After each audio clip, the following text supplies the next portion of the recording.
मराठी मालिका विश्वात अशा अनेक अप्रतिम मालिका आहेत ज्या प्रेक्षकांच्या हृदयात अढळ स्थान मिळवतात आणि त्यांची आठवण वर्षानुवर्षे ताजी राहते। अशाच गाजलेल्या मालिकांपैकी एक म्हणजे आई कुठे काय करते।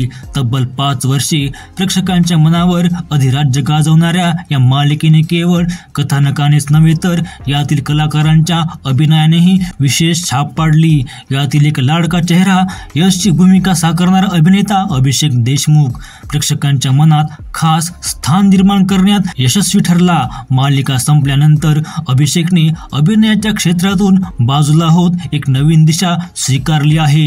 अभिषेक देशमुखने आपला नवा प्रवास सुरू केल्याची घोषणा नुकतीच सोशल मीडियावरून केली आहे। पण त्याचा हा प्रवास कशाचा आहे जाणून घेण्यापूर्वी जर तुम्हाला अशाच मनोरंजक अपडेट्स आणि कथा आवडत असतील तर आमच्या चॅनलला सबस्क्राईब करा। अभिषेक देशमुख आता पटकथा लेखक झाला आहे। अभिनय क्षेत्राला थोडक्यात राम राम ठोकून अभिषेकने पटकथा लेखनात आपले नवे पाऊल ठेवले आहे। त्याने मॅजिक या सिनेमासाठी पटकथा लिहिली असून या सिनेमाचे दिग्दर्शन रवींद्र विजय करमरकर यांनी केले आहे, तर निर्मितीची जबाबदारी राजू सत्यम यांनी सांभाळली आहे।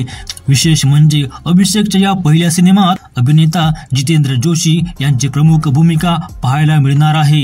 मॅजिक हा सिनेमा 21व्या थर्ड आय आशियाई सिनेमा महोत्सव 2025 साठी निवडला गेला आहे।